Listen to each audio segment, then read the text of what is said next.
What up? It's your boy Wall Street, hit my line. Back again, ready to hit your line today. And today, I want to talk about the wildest trade in NBA history, the Luka Doncic and Anthony Davis trade, which I made a video about, when it happened, but that was really just like my live reaction. I didn't give a ton of feedback on what I really thought from each side, but now that the dust has settled a little bit, and it is certainly a real trade, I want to talk about it a little bit more in depth and what it means for both teams.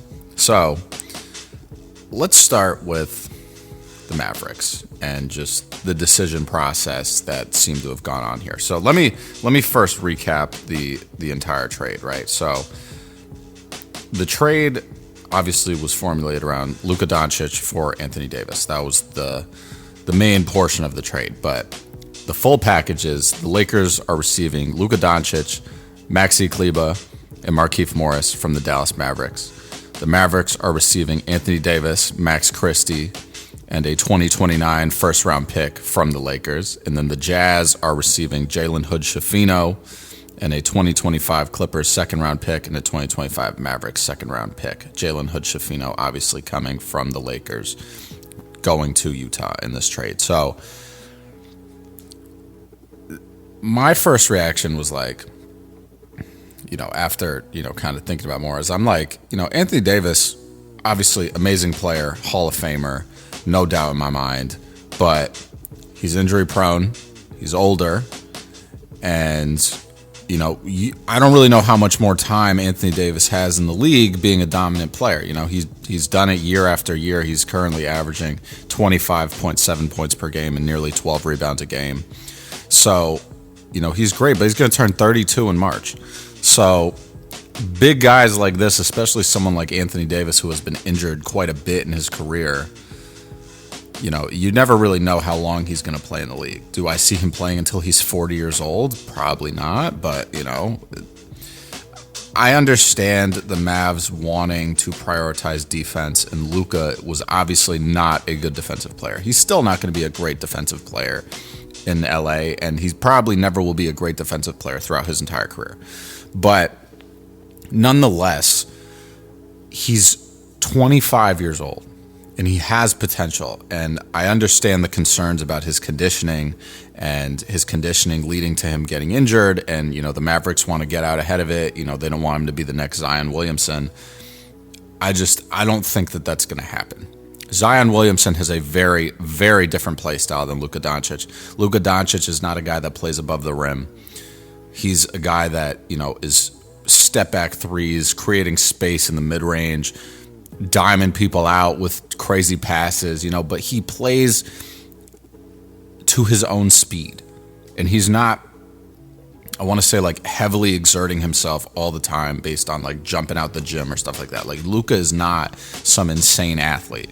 Obviously, he's an NBA player. He's an incredible athlete in that right. But when it comes to the pool of talent you have in the NBA, when it comes to terms of athleticism, Luka is not even in the top, I want to say, like 50%, right? Like, he's just not an athlete like that. And he's obviously put on some weight. There was reports that he's put on, like 40 pounds since his rookie year. When he entered the league, he was, 6'7", 230. Now he's listed at like 6'8", and 270, I think. I don't know if he's listed at 270, but that's what the Mavs, or, quote-unquote Mavs sources were saying. And, I think a big part of this trade was, him basically being out since Christmas and it being a soft tissue injury. They're apparently, the Mavs, I guess, were concerned that this wasn't something that, was just a freak accident or something like that. It was like, he's out of shape and he's not motivated to be in good shape, and he's getting injured now because he is constantly out of shape, right? But still, I don't think that warrants you trading him, and I don't think that warrants you trading him and only getting one pick in return. One first-round pick. And, like, keep in mind, Luka Doncic is 25 years old. I think he's going to be 26 here pretty soon, but what makes you think that the Lakers are going to be a bottom feeding team in 2029 when that first round pick hits, right? Like that very well might be like a pick in the 20s, right? So, and at that point, is Anthony Davis still going to be a dominant player? I don't know, right? Is he still even going to be on the Mavericks? I don't know. I just felt like this trade, like Nico Harrison's got to be, smoking something. Like I don't know how in the right mind you think about this. And also him talking about how he didn't shop Luka around. The only team that he called was the Lakers. Like, if you're going to trade a guy like that, why not think about, like, what else you could get around the league? Like, the Knicks gave up, like, 4 first-round picks for Mikal Bridges, right? And that's no knock on Mikal Bridges. But Mikal Bridges is no Luka Doncic. So you probably could have gotten 6 first-round picks from a team. But you decided to trade for an aging Anthony Davis. And, Max Christie, I think, is a good pickup. He's got potential, but I don't know if he has Luka Doncic potential, but he's a great young player. He's got a lot of talent for sure. I don't understand the rationale. And, people are now pointing towards, that video of Luka when he was, drinking a beer after, the Mavs advanced to the finals last season. And I don't know if it was Nico Harrison. I don't think it was, but it was someone on the Mavs, front office staff that came up to Luka and took the beer away. And it almost looked like the Mavs thought that they were dealing with a kid. But at the end of the day, it's like, guys that are superstars that early in their career, it's difficult to adjust, right? Because you're making a ton of money and everyone knows who you are. You're a big piece of what the NBA is in general, not just your team, but the whole league. And, it's hard to learn. But I think over time you get, they just got to the finals. Over time you learn, okay, I didn't win the finals. There must be some way I can improve, something I can do. And, granted, this year's been a down year for him. I mean, he led the league in scoring last year, scoring nearly 34 points a game. Came in third in the MVP voting. And, this year is down to 28 points per game. So he's had a down year for sure. But was it really in the Mavs' eyes? Was it okay, we're not going to be able to fix this? This is it? He's going downhill from here? I can't buy into that theory right now. I just can't. So I am excited to see what he does in LA with LeBron. They've been saying LeBron's his idol. So if that's the case, LeBron's probably going to rub off on him in a good way and, show him what it takes to really be as great as LeBron is.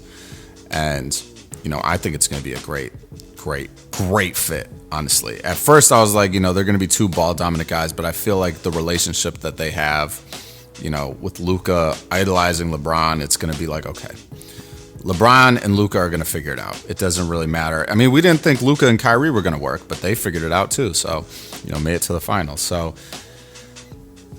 I just think this is a crazy trade. I think the Mavs fan base has got to be just steaming right now.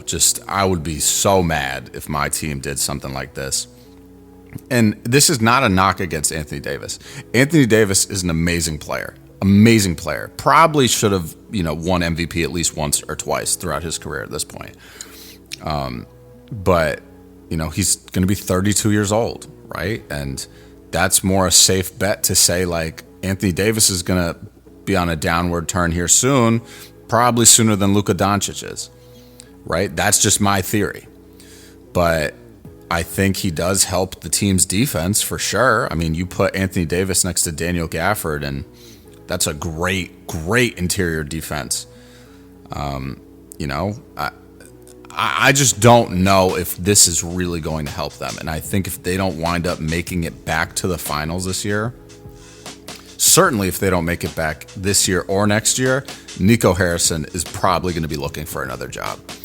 Because I can't imagine in what world a crazy move like this, where you don't even seek out other teams in the league. I don't understand. How do you not go to other teams in the league to see how much value you can get for Luka Doncic? How do you say, hey, I'm just going to call my good friend Rob and be like, yo, I got this guy, might have heard of him, Luka Doncic. Would you be interested? Like, obviously the dude's going to be like, fuck yeah, I'm interested. Like, what? I'll give you everything. I'll give you my house. Like, you know, like, I don't understand it. Still, I wanted to do this video after I, like, digested it a little bit, but, like, I still just don't get it. I get it a lot more now from the Lakers' perspective. At first, I was like, yo, I don't know if they're going to be able to really play together, but in my mind, it's like the Lakers probably, you know, think, or maybe they know something we don't, that, you know, LeBron's got this year. Maybe he's going to play next year, but after that, he's probably going to call it quits, right? I would give him an extra 2 seasons after this max. I don't think he's playing until he's 45 years old, right? But that sets the Lakers up to have their star for the future. Like, Luka Doncic is a generational talent and will likely win MVP at some point. And now he's in one of the biggest markets in all of sports. And you're telling me that you don't think he's going to bounce back and be motivated to really show out? Like, come on. Like, all of us that are NBA fans that have been watching Luka Doncic for some time now, we all know that he performs great when people are doubting him, when he's under pressure. It's a different type of animal when you're dealing with that Luka. So, but from the Mavericks standpoint, I'm like, you guys hit a diamond in the rough. Like, no one saw this coming from Luka Doncic when he got drafted. People were like, you know, he could be great, but at that point in time, in, you know, the 2018 NBA draft, we were like, you know, we don't know what's going to happen. You know, he could be great, he could be a bust. That's happened so many times in NBA history. And, you know, they winded up getting him. It's just, it's crazy. I'm just still shocked that we're in this position saying that Luka Doncic is a Los Angeles Laker. You know, I would have at least thought if he was going to go somewhere else, it would have been 10 years from now. Like, I did not expect it to be like this, right? Like, I just don't get it. I feel like the Mavs could have, like, you know, the only players that I saw as untouchable in the league, which I now view differently because of this trade, were, you know, previously Luka Doncic, Shai Gilgeous-Alexander, Nikola Jokic, and borderline Giannis Antetokounmpo and Jalen Brunson. Those are the only players that I saw as untouchable, or at least close to it, right? With Jokic and Shai being the main two, Luka being the third piece to that, right? And ironically, those are the guys that are in the MVP running every year, right? And it's just, it's crazy. I mean, before I would have thought that Joel Embiid would have been untouchable, but with how the Sixers have been performing, I mean, I don't think he's untouchable anymore. You know, guys previously like Zion Williamson might have been untouchable, but he's clearly, you know, can be dished because of his injury history. And it seems like now with, you know, conditioning and injury history, it's made Luka Doncic tradable as well. So just a wild series of events. I mean, I don't know where the Lakers are going to finish this year at, because I think their lack of a defensive center is going to be a problem. I mean, I think Jackson Hayes has done a pretty good job filling in for AD when he's had to, but, you know, he's got to be able to stay healthy. He's not going to give you a lot offensively, but he can rebound and he can make good cuts. So I think Jackson Hayes will like playing with Luka for sure. And for the Mavs, I mean, I think they're going to be good. I mean, I still think they're going to be in contention for sure. It's going to be a really, really good team.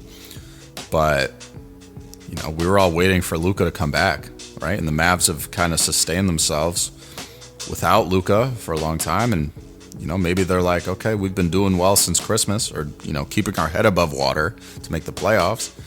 So maybe we can just move forward with Kyrie and AD and PJ Washington and Gafford and see what happens, right? You know, Grimes has been really good for them as well, Quentin Grimes. It's crazy. I'm still like in shock and no clue why the Mavs did this trade. I'm sure more is going to come out. I saw another thing about like Luka saying to Mark Cuban, I guess he like texted him and was like, I'm so confused. And then I guess Mark Cuban texted him back and said, me too. That makes two of us. So like, I really think a lot of the Mavs organization is probably blindsided by this, including the players. So like, I seriously still don't know what to say, honestly. And it's going to make for some super entertaining TV. And, you know, some of my friends even said, which I don't think the NBA is rigging stuff or whatever, but they were like, this is a setup by the league to try and boost viewership and ratings. And I mean, if that's the case, I mean, you know, you guys probably got it, but I think a trade doesn't really last that long in order to do stuff like this. Like, obviously, Luka's Lakers debut, whenever that happens, it's going to be a big game that everyone watches. When AD makes his debut, big game. When AD returns to Los Angeles, going to be a big game. When Luka returns to Dallas, going to be a big game. I think AD's returning to LA sometime in February. I think Luka's going back to Dallas for the first time in April to play against the Mavericks. So it's going to be a crazy, crazy turn of events. It's definitely gotten me hyped. I'm super excited to see what happens. I'm excited to watch Luka and LeBron play. Excited to see Kyrie and Anthony Davis play. It's just crazy. But yeah, Nico Harrison's on something, bro. Like, I still can't understand how in the right mind you make that trade. That's like the type of trade that I make in 2K when I'm like trying to blow up the team and get good draft picks. Because I'm like, oh, AD's made of glass. He's going to get injured. Kyrie's older. They're both going to retire in 2 years. I'll just sim. You know what I mean? Let me get rid of my star player that's going to develop in the next couple of years. It's just crazy to me. It's really crazy to me. So if I'm Rob Pelinka, I'm, you know, throwing a party for what I just pulled off.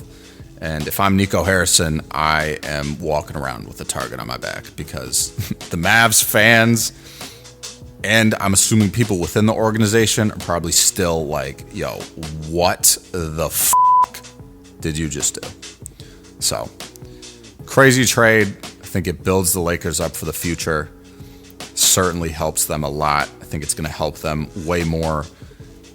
Certainly in the long term. I'm not sure about the short term, but certainly in the long term, it's going to serve them great. Much better than I think it's going to serve the Mavericks. I think the Mavericks still are a good team. I don't really know if they improved. They just changed their dynamic a little bit. And I wouldn't be surprised to see them in contention for the NBA title. But Lord, they're going to be sorry in 5 years' time when they don't have Luka Doncic, who's going to be in his prime at that point. So I want to know what you guys think, though. What do you think about this blockbuster trade? Is this the wildest trade in NBA history? I want to know your thoughts. Do you think the Mavs should have gotten more for Luka? I want to know. So please leave some comments down below. If you enjoyed the video, please give me a like, a thumbs up. If you're not already subscribed, go ahead and hit that subscribe button. I would greatly appreciate you doing both of those things. And as always, you know, stay safe, guys. Have some fun. Watch some basketball. Most importantly, handle your business and stand on business. Catch you guys with the next one. Peace.